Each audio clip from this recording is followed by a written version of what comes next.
Bismillahirrahmanirrahim. Assalamu alaikum dear students. I hope you're all well. So today we are going to study our lesson number 2, which is our village Hamara Gaon. So let's start our reading. Once Anjum's father was very tired of his office work. ایک دن انجم کے جو father تھے وہ اپنے office کے کام سے بہت زیادہ تھک چکے تھے. He did not know what to do. His wife suggested him to take a few days leave from his office and visit his parents in Noorpur village. اور پھر اس کی وائف جو ہے اس کو سجیسٹ کرتی ہے کہ تم کچھ دن کی لیو لے لو, چھٹی لے لو اور نورپور ولیج کے چلے جاؤ, ٹھیک ہے, اپنے پیرنٹس کے پاس. He would be refreshed by living in the village. After a few days he would return home quite fresh to take up his work again. The next day Anjum's father reached the beautiful village Noorpur, situated on the bank of a canal. وہ کہہ رہے ہیں کہ next day جب وہ اس کے father جو ہیں وہاں سے واپس آئیں گے تو وہ بہت ہی فریش ہوں گے. گاؤں کا جو انوائرمنٹ ہے, فریش انوائرمنٹ ہے, اس سے وہ بہت زیادہ اچھا فیل کریں گے, اور وقت کا جو ورک لوڈ تھا اور اسٹریس تھی وہ ساری ختم ہو جائے گی. اور پھر نیکسٹ ڈے جو ہوتا ہے انجم کے جو فادر ہوتے ہیں وہ گاؤں پہنچ جاتے ہیں. نورپور ایک بہت ہی بیوٹیفل سا ولیج ہوتا ہے جو کہ ایک نہر کے کنارے ہوتا ہے, ٹھیک ہے, کنال کہتے ہیں, نہر کو کہا جاتا ہے. His parents were overjoyed to welcome him. His other relatives also gathered to welcome him. اور اس کے جو ماں باپ ہوتے ہیں وہ بہت ہی ویلکمنگ سا بیہیویئر شو کرتے ہیں, اور ان کے دوسرے جو رشتہ دار گاؤں میں رہتے ہیں وہ بھی. A village is a peaceful, calm and quiet place. In a village life is refreshing and inspiring as there is no noise and rush of traffic. وہ کہتے ہیں کہ جو گاؤں کی جو زمین ہے وہ بہت ہی زیادہ پرامن, کام اینڈ کول ہوتی ہے, ٹھیک ہے, اور وہاں پہ کیونکہ ایک تو رش بھی نہیں ہوتا اور نوائز بھی اتنی زیادہ نہیں ہوتی, کیونکہ وہاں پہ ٹریفک اتنی زیادہ نہیں ہوتی, نہ ہی ٹریفک پولیوشن بھی نہیں ہوتی.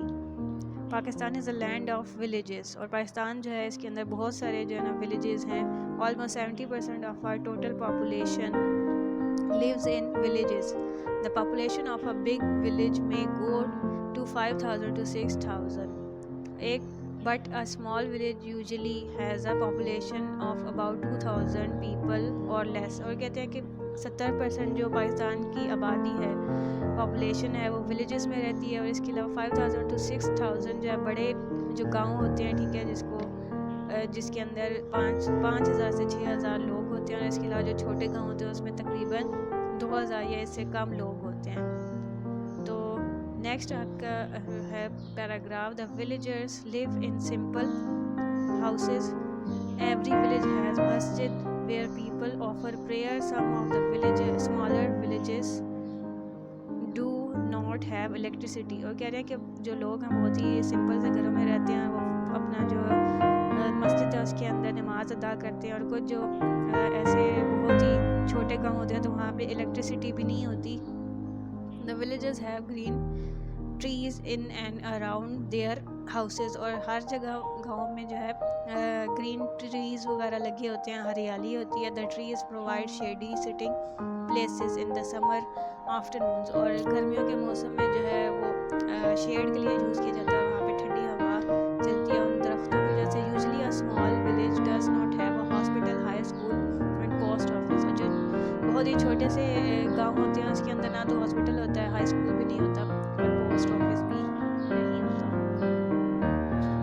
High schools are near by towns and bigger villages. وغیرہ کے جو تھوڑے سے بڑے گاؤں ہوتے ہیں تو اس کے اندر ہائی اسکولز وغیرہ ہوتے ہیں, وہاں پہ لوگ جاتے ہیں پھر اپنی تعلیم وغیرہ حاصل کرنے کے لیے.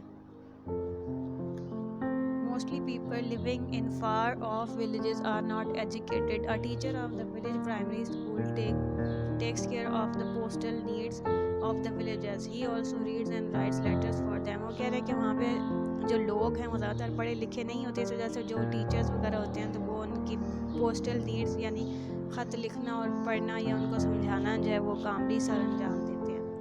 Most of the villagers have only one or two wells. Village women do the tiresome duty of fetching water from these wells. وہ کہہ رہے ہیں کہ گاؤں جو ہیں اس کے اندر ایک یا دو, اب تو بہت ہی ایڈوانس ہو گیا وہاں پہ موٹر اور بہت ساری چیزیں اس طرح کی نیو مشینری آ گئی, لیکن پہلے ہوتا تھا کہ ایک یا دو ہی بڑے سے کنویں ہوتے تھے اور اس کنویں میں سے عورتیں جو ہے وہ بہت ہی جو مشکل ٹائرسم ہوتا ہے کہ تھکا دینے والا کام کرتی تھیں، اور فیچنگ ہوتا ہے کہ لے کے آتی تھیں، واٹر لے کے آتی تھیں، ان جو کنویں تھے ان میں سے بھر کے لے کے آتی تھیں بہت دور دراز کے علاقے سے. They also work with their male family members in the fields. اور اس کے علاوہ وہ اپنے جو گھر کے مرد ہوتے ہیں ان کے ساتھ فیلڈز میں، کھیتوں میں بھی کام کرتی ہیں. Men are mostly farmers who do the work of sowing, growing and harvesting crops. اور جو زیادہ تر لوگوں کا جو پیشہ ہوتا ہے گاؤں میں وہ زراعت ہی ہوتا ہے، ٹھیک ہے. اور وہ وہاں پہ بیج بوتے ہیں، پھر اس کو اس کے جب تک وہ بڑا نہیں ہوتا تو وہاں تب تک اس کی حفاظت کرتے ہیں، پھر اس کے بعد اس کو ہارویسٹنگ کی جاتی ہے کراپس کی. It is all together a hard and ٹائرسم work. اور یہ بہت ہی زیادہ مشکل جو ہے تھکا دینے والا کام ہوتا ہے. A village has a rural health center where patients are checked and given medicines. A village normally has small shops situated here and there. وہ کہہ رہے ہیں کہ ایک ولیج جو ہے اس کے اندر ایک ہیلتھ سینٹر ہوتا ہے جس کے اندر میڈیسنز وغیرہ ہوتی ہیں، جس طرح سے ڈسپینسری وغیرہ ہوتی ہے، اس طرح سے ایک سینٹر ہوتا ہے. اس کے علاوہ ولیجز میں چھوٹے جو ہیں شاپس ہوتی ہیں جو ادھر ادھر ہوتی ہیں for shopping in bulk. The villages have to go to the nearest town. اور زیادہ شاپنگ کرنے کے لیے ان کو آس پاس کے جو قصبے ہوتے ہیں، ٹھیک ہے، ٹاؤن جو ہوتا ہے وہاں پہ جانا پڑتا ہے. The village panchayat works for the welfare of the villages and looks after the needs of the people. It helps the villages by settling their disputes. It also helps in improving their working and living conditions. وہ کہہ رہے کہ پنچایت جو ہوتی ہے وہاں ایک پنچایت ہوتی ہے گاؤں کے اندر جو ان کے بھلائی کے لیے کام کرتی ہے اور ان کے ڈسپیوٹ جو جھگڑے وغیرہ ہوتے ہیں اس کو بھی سولو کرتے ہیں اور ان کی زندگی کو بہتر بنانے کے لیے کام کرتی ہے، ٹھیک ہے. ایز اے لوکل گورنمنٹ بھی آپ اس کو لے سکتے ہیں، جسٹس باڈی اس کو کہہ سکتے ہیں. On the whole the villagers are simple people ہوتے ہیں جو گاؤں کے لوگ ہوتے ہیں. They live like a family. They share each others joy and sorrows. اور ولیجز ہیو ایک دوسرے کے وہ جو ہے نا دکھ اور تکلیف جو ہے وہ ایک دوسرے سے شیئر کرتے ہیں اور مل جل کے رہتے ہیں. Our villagers have retained the old traditions and customs. ہمارے جو کسان ہیں انہوں نے پرانی روایات اور جو ہمارے رسومات تھے ان کو زندہ رکھا ہوا ہے. انجم's father enjoyed his stay with his parents. He came back to his home fully refreshed. اور جو انجم کے فادر تھے انہوں نے بہت زیادہ انجوائے کیا اپنا اسٹے گاؤں میں، اور جو گھر واپس آئے تو بہت ہی تر و تازہ ہوئے ہوئے تھے، ریفریش ہوئے ہوئے تھے. ٹھیک ہے، تو یہ آپ کی ریڈنگ تھی چیپٹر کی.